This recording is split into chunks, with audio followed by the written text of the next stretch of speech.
So generally when we are making videos, we try to hit a sort of Goldilocks zone where they're informative to even experienced investors while almost everyone's going to be able to understand them. This video, however, is going to by its nature just be more technical. That's not to say you can't watch it if you're newer, it's just that you're probably going to have to stop and look more things up to try and follow along better with it, even if you are a more experienced investor in some cases. This video also serves as more of an add-on to our previous video, giving greater technical detail into the issues Strategy have recently released and why they look so very suspicious to us. So as strategy skeptics, we've been happy to define the Bitcoin darling miracle stock as a get-rich-quick scheme rather than a Ponzi scheme. But having reviewed the group's spectacular capital raising efforts in 2025, we find ourselves more conflicted. This is not your average capital raise. Trust us, no major S&P 500 company has ever tried to raise money quite like this. So let's remind ourselves of what a Ponzi scheme actually is. Essentially, the scheme pays out returns to early investors from the cash subscribed by later investors. This works well until the flow of new money dries up and then the whole enterprise collapses, leaving investors with nothing to show for all the cash they have invested. So now back to strategy. In the 3 months from January to March 2025, the company raised about $6.6 billion through the issue of new common stock to meet investor demand. Fair enough, right?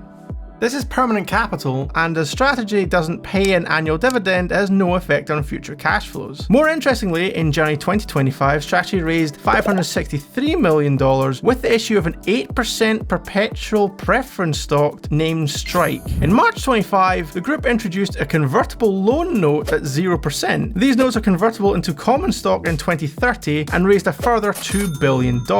Then in March/April, the company introduced smaller tranches of Strike to raise a further $66 million.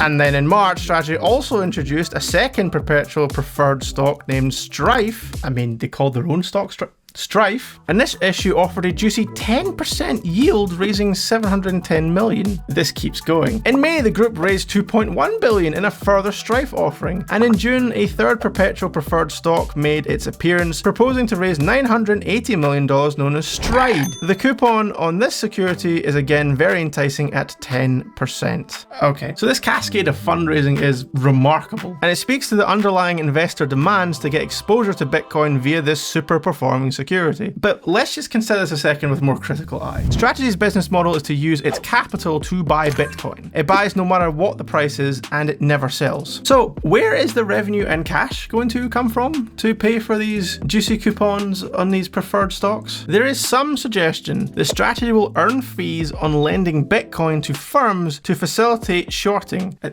How incredibly ironic. And at this point, this is just kind of weird. Historically, a dividend has to be paid out of a company's earnings. If Strategy's unrealized capital gains on Bitcoin are treated as revenue, I guess no problem. If they are not, is the company going to have the earnings to legally pay a dividend? More fundamentally, in either case, is it going to have the cash? Our suspicion is that perpetual fundraising is going to be there to raise the cash in order to pay off these future dividends. And that would most certainly qualify as Ponzi-esque. Now, there may be planned future income streams designed to generate earnings and cash to pay the dividends, which we're not aware of. We'll see, but it's not very clear what those would actually be and how they'd actually work. Outside of the supposed lending of Bitcoin, there really doesn't seem to be much you could actually do in Strategy's position to raise cash outside of going back to the market and raising more cash that way, which again is Ponzi stuff. And the lending of the Bitcoin in order to facilitate people shorting is a whole can of other worms. But hey, if you want yet another warning, for any buyers of Stride, the third in the series of confusingly named tranches of capital, dividends on Stride will not be mandatory.